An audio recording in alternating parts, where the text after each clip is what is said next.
Yes. I can't get out. Because it might not. No, it's not. I said the lobby last year was exactly what was said.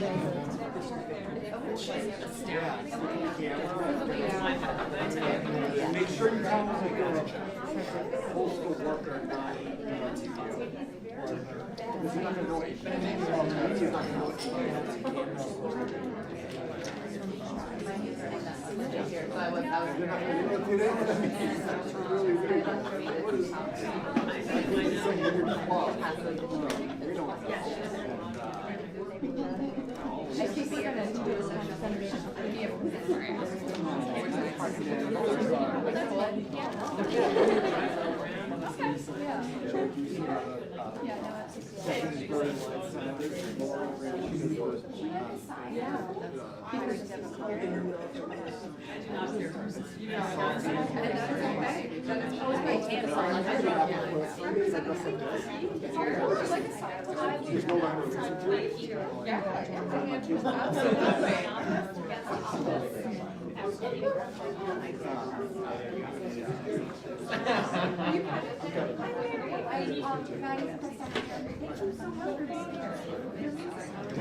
but they really don't hear it.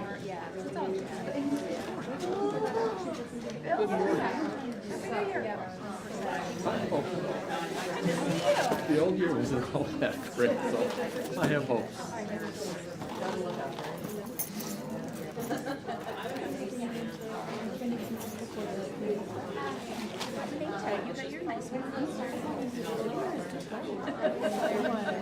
I usually keep one in the other, and it's not my good one.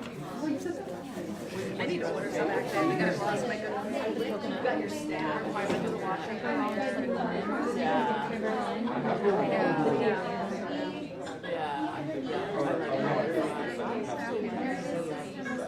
I think we got the When you play holiday, yeah.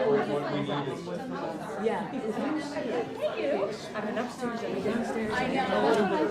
Well, did you know that? Well, I didn't know you don't have to know that's just. That's what. I thought you had to go to the alarm. Set up the alarm. Had to be checked. Had to be. I always do. I didn't even have. I always do. It's so You'll experience it all like me. Washing up there to go.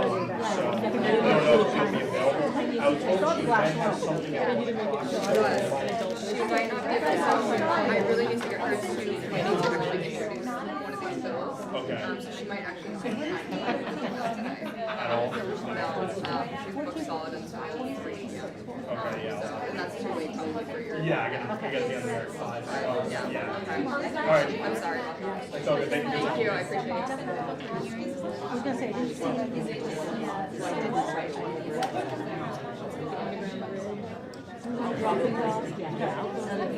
I see you by it. Yeah, I didn't want to interrupt you.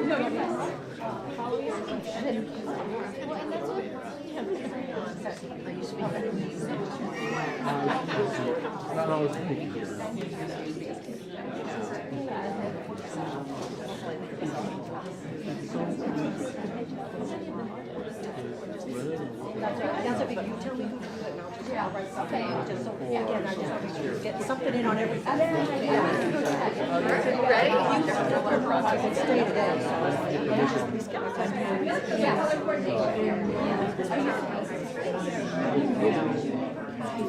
And always worry.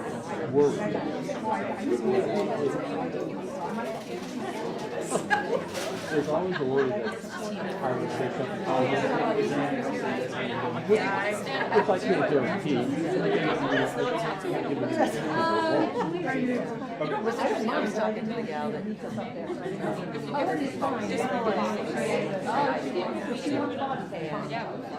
Did you see? Sponsor. If you would love to, I would love to sign it. But if you don't, oh, okay, okay, great. But we would love for you. So an email you.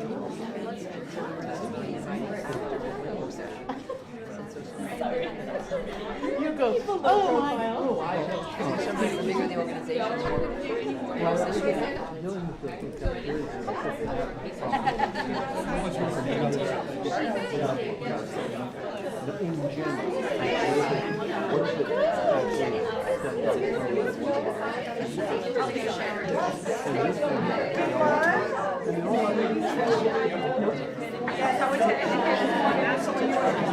I'm like, that's good. I'll go there for some more. Are you giving more sting eyes on? Are you feeling like you say something or talk too much or over? I've been doing this for a Here's your time. All right, I think we're gonna get started, everybody. Thank you.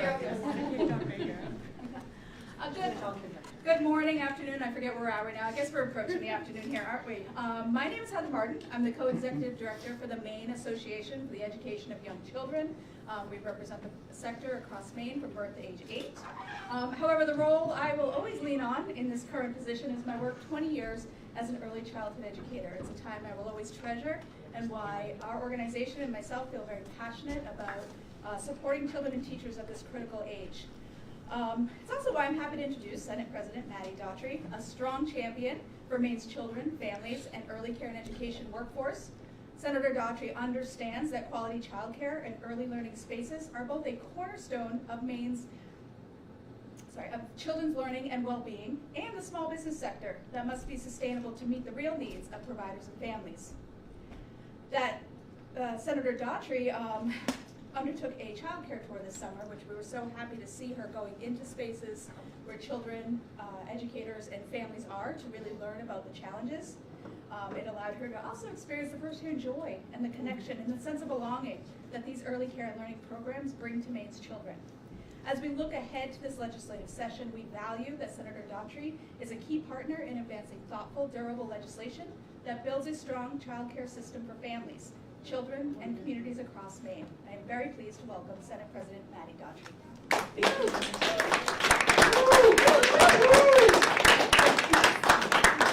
Good afternoon. It is afternoon. Double check.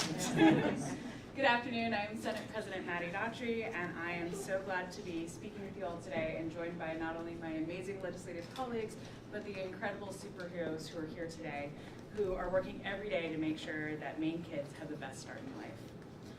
So over the past few years, Maine has made record investments in childcare, and those investments have made a real difference. But what we heard loud and clear while we were out on tour this summer is that it's not enough. Families and providers are still feeling the strain every single day. This summer and fall, we decided we had to do things a little bit differently. We have made record investments in childcare, but there's still a long distance to go. So we introduced a bill title, and we told everyone that we were going to go out and have conversations with many of the people who are standing here with us today and see what we can do and what differences on how Augusta can respond to this. So we traveled across the state and we visited 11 early childhood programs across 6 Maine counties. We also put out a public survey which received over 200 responses from center directors, educators, and parents, and they specified areas of need in both affordability and educator support. One of the other things that I think was the most critical part of this tour is we got to meet with the kids themselves in a variety of amazing centers and really see firsthand what a difference this type of care makes for Maine kids. So what we heard from Mainers and from families is that many reported extreme difficulty finding childcare at all, with wait lists for early childhood education programs stretching months and in some cases years. Now, I had heard in many centers, and this is a joke for those of you who don't know, I work behind a bar, I run a brewery. And for many of my friends who work in childcare, they joke that we are the 2 folks who figure out when people are pregnant first. I recognize someone's not ordering a beer, and many times we heard from parents and childcare providers that people's first call after finding out the joyful news that they're pregnant is to see if they can get on one of those wait lists. Families also who don't work a traditional 9-to-5 schedule face even greater barriers. If you're in manufacturing, if you're working in hospitality and healthcare professionals. The limited availability of off-care hours makes it increasingly difficult for parents to remain in the workforce. So what do we hear from providers? so much more than is contained within this press conference and these bills. I'm going to be working off of the feedback we got for years. And I have to say, these people are superheroes, and if there's one thing I can make possible from not only this press conference and these bills, is making sure that we as Mainers thank them. We need to do more to support these folks. But we heard loud and clear that low wages and little to no benefits does not reflect the responsibility of their work. And healthcare providers and childcare providers are seeing the same issue as they're struggling to be able to stay in the jobs that they love. We also heard about chronic staffing shortages that have stretched programs thin. Early educators care for children during the most critical years of their development, both supporting their health and well-being, and their work directly impacts Maine economy. They are the workforce behind the workforce. We heard loud and clear from a lot of providers that they're really struggling to be able to pay their educators more, be able to keep their lights open, and if they raise costs, that directly gets passed on to the parents. It is an impossible decision for these folks. And I also want to take the moment to recognize a senator who's not with us today, Senator Rotundo, who did join us on the child care tour, and she spoke loud and clear about how affordable and available child care is something that she's not only seen firsthand, but in her community. She also wanted me to share that she is proud of the investments we've made, but knows it's just the tip of the iceberg. So after the tour, we had a lot of feedback, and we sat down and we looked and saw what the needs were, and we created a portfolio of bills. I want to emphasize that this is just the start. It is barely the tip of the iceberg. But my colleagues and I are committed to continuing this hard and critical work. So later today, I'll be introducing LD 1414, an act to support and sustain Maine's childcare workforce. It does a few things. First, it increases the Childcare Affordability Program, or CCAP, and it increases that rate for infant and toddler care. We have whole deserts in our state where there is no care for our youngest Mainers. And hopefully this will help attract more folks to that age area. It also brings the CCAP reimbursement closer to the actual cost of providing high quality infant and toddler care. And it ensures our youngest and most at-risk children can access safe care. It also establishes a grant program to help providers pay for and transition to providing off-hours care and supporting Mainers who work non-traditional schedules. I also want to give a shout out to Senator Ingerson, who's a child care bill in committee today as well, LD 266, which is a critical part of this portfolio as well. A few other things that came out of this tour is our bill LD 2064, which we are calling the Apple Act. You all know I love puns. It addresses the lack of state funding for public pre-K lunches and closes the gap for pre-K students learning at off-site providers who are currently excluded from the universal meal programs. And it ensures that every pre-K student, regardless of their zip code or where they attend school, has access to high-quality, nutritious meals. And it helps our child care centers that are currently absorbing thousands of dollars in food program losses, including programs in my own hometown. We also have LD 1955, a bill that was introduced last session and recalled from the governor's desk to use as a vehicle. And that vehicle we're going to use to ask for a $15 million investment to directly address and clear the CCAP wait list, which prioritizes lowest income families with the highest need, ensuring their timely support. I think if there's one thing we can do as a legislature, the most meaningful investment would be to clear those wait lists. So some closing thoughts and things that I learned. I knew this going out, but getting to see this firsthand, childcare is the foundation of our communities. And as someone who hopes to be a mother someday, I've seen how hard it is for both parents and providers to be able to make sure that those places are available for our families. These policy solutions that we're presenting today are based on the lived experiences of working parents and educators across our state, who recognize that childcare is more than an economic issue. No number can fully illustrate what we're dealing with and talking about today. And our future depends on the well-being of young families. The suite of bills was built with Maine voices at the forefront, and if passed, will have lasting impacts on both our childcare system and Maine's economy. And as I always quip, it'd be a good way to make Maine not the oldest state of the nation.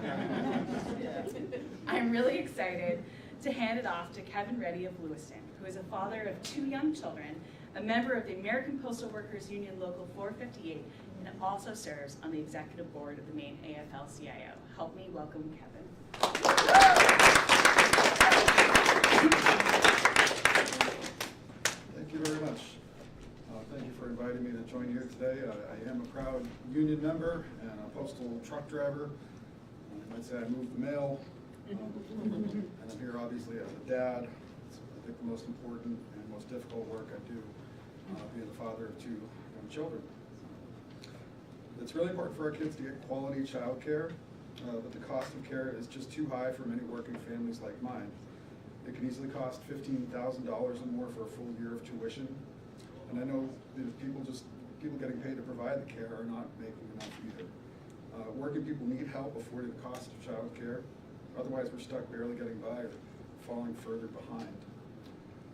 A while back, when my family heard about the child care affordability program, we were very excited to find that we qualified and to apply. I remember even talking to coworkers at union meetings and just in conversation about the program, and I heard from them how big of a difference that it might make in their lives as well. But when that funding dried up and the wait list was implemented, it felt like the rug got pulled out from under us just when things seemed like they were about to get a little bit better. Without that support, my family, we couldn't afford to pay for childcare, which meant that my wife couldn't work outside the home. In the end, our family was a bit worse off financially, and we struggled to pay our bills and get out of debt and all that. Also, here at the Maine AFL-CIO,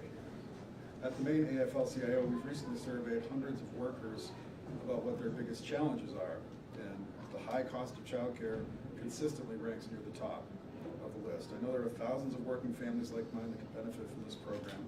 That's why I'm here today. So I ask all of our elected representatives who want to make a real difference in the lives of working people to fully fund the child care affordability program so that families like mine can get the support that we need. Thank you very much.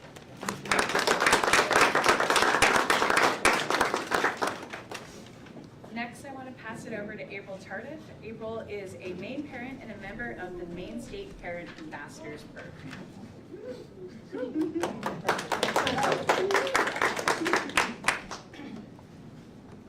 Good morning, everyone. My name is April Tardif, and I'm here today as a working parent to speak about a gap in our child care system that too many families are falling through. A lack of child care during evenings, weekends, and non-traditional work hours. Since becoming a parent, I have struggled to find available, quality childcare. My son is a wonderful, complex child who has needed extra support since he was about 2 years old. Traditional childcare settings were not successful for him, and finding care that truly supports his needs has already been hard enough. But when you add work schedules outside your typical 9 to 5, after 5 p.m., on Fridays, or on weekends, it becomes nearly impossible. In our household, we have to plan our work schedules weeks in advance. I spend hours calling, coordinating, asking for help, rearranging shifts, and rescheduling just to make sure both my husband and I can meet our job requirements. Most of our vacation time and sick time isn't used for rest or emergencies. It's used to cover childcare when care simply isn't available. There have been many times when my husband has had to take unpaid time off of work so I could do mine. Not because we wanted to, but because there was no safe, appropriate option for our son. Families should not have to choose between their child's well-being and their ability to work. Parents who work second shift, third shift, or weekends deserve childcare that reflects the realities of their lives, not a system built around standard business hours. That's why I'm here to support legislation that allows childcare programs to explore and expand flexible hours. This is about supporting working families.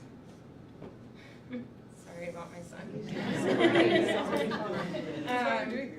Strengthening our workforce and making sure every child has access to safe, appropriate care, no matter what hours their parents work. And I am now going to hand it off to Senator Cameron Renee, who represents most of Lincoln County and the towns of Washington and Windsor. A lifelong Mainer, Senator Renee is a working mother of 2 and brings that lived experience to her work in our legislature, sorry, advocating for policies that support families, working people, and rural communities. Thank you very much.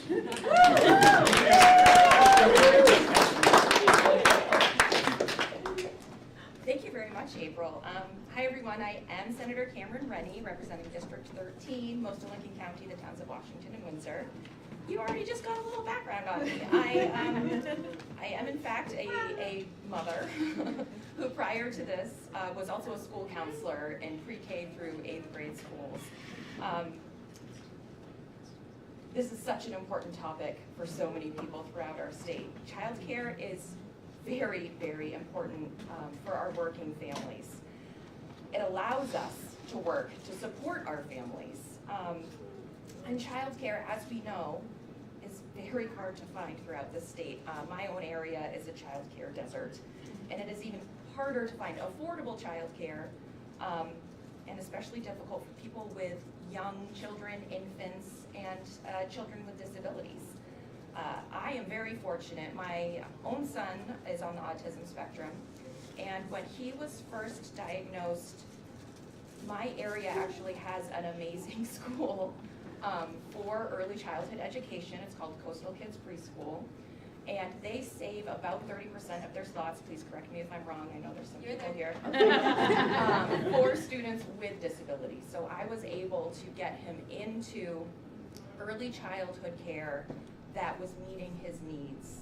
It made it so he could get the services he needed, and it made it so he could make wonderful gains. I'm just so thankful for that school. And I think that's something which we take a second to think about. There's many families out there that desperately need placements for their students, whether they have special needs or if they're neurotypical. And the difference between getting those kids the help that they need and the spots that they need for your family to thrive and survive versus not being able to find those spots can be devastating. This really devastates families not having the spots that we need throughout the state. I've known moms with twins that couldn't possibly afford 2 young children in daycare at the same time, so they couldn't go back to work. They had to live off of a single income.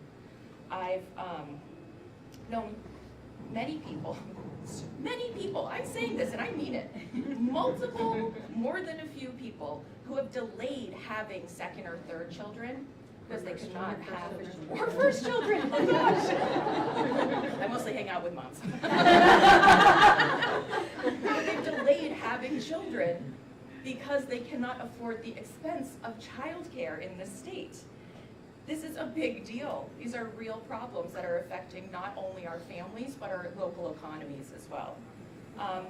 On top of that, we all know that feeding kids is important. I know that myself and many of the Democrats in the legislature are very proud of our universal school meals program that has gone a long ways to helping supplement the nutrition of our students throughout the state. And just with my school counselor hat on, I don't know if you've heard about Maslow's hierarchy of needs, but it's crucial. Kids cannot learn if they have not been fed. It's just a reality. So I would love to see us be feeding our youngest students that we have in the state as well. So I guess I'm here just to emphasize that this is a big problem.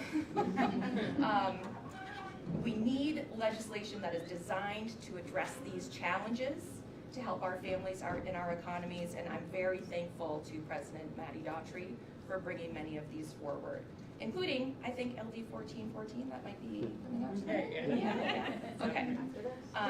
Thank you so much for your time. I believe Senator Nangle is here, is right behind me, and ready to offer some remarks. I'm stealthy like that. Good afternoon, everyone. Good afternoon, everyone. I'm Tim Nangle, and I have the honor of representing Senate District 26, which is the towns of Casco, Fry Island, Raymond, and Wyndham, and parts of Westport. Working Mainers are the heart of my district, and the engines of the Maine economy. A lot of my constituents don't follow a typical 9-to-5 schedule. They work second shift at IDEX or Abbott or close at Walmart at 11 o'clock. people in my district commute to Portland to keep the kitchens running at restaurants that are really world-class late into the night. And they also are people who protect our communities. Police officers, firefighters, EMTs, 911 dispatchers. For working parents, access to childcare can be a real challenge, having to juggle babysitters or coordinate work schedules with a partner. We already heard that story. That's why I'm so appreciative of the President Daughtry's bill, LD 1414, recognizes this critical sector of our economy and takes action to expand access to those working Mainers. The proposed grant program, which incentivizes providers to make care available between 6 p.m. and 6 a.m., recognizes the real needs of second and third shift workers and would help fill a critical gap in child care availability. I know that when my wife first got pregnant, that was an issue, that I worked a 24-hour shift, and how was that going to work with child care? So I just want to thank President Daughtry for bringing this proposal forward. I look forward to working on it from my seat in the Health and Human Services Committee, and let's pass this bill.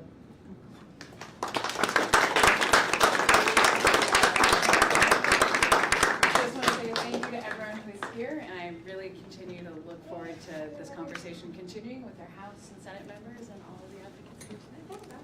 I think we're okay to take one or two questions before we need to go present the bill in committee. Yes. So you mentioned $15 million. Yep.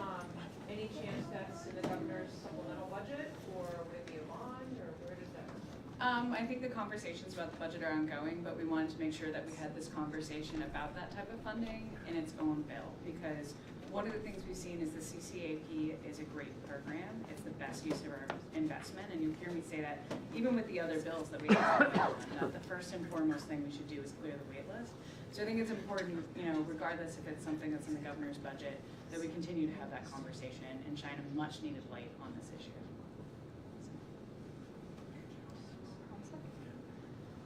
All right. Thank you so much, everybody. Thank you all.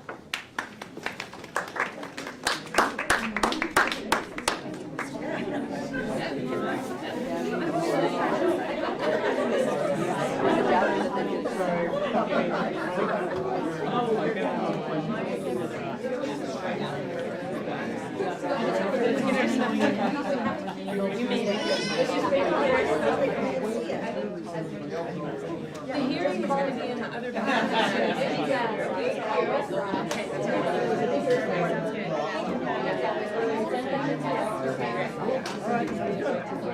Did you want to keep one of them? I do. Did you also? I will totally keep it. I'll put it right And then we'll be able to really figure out.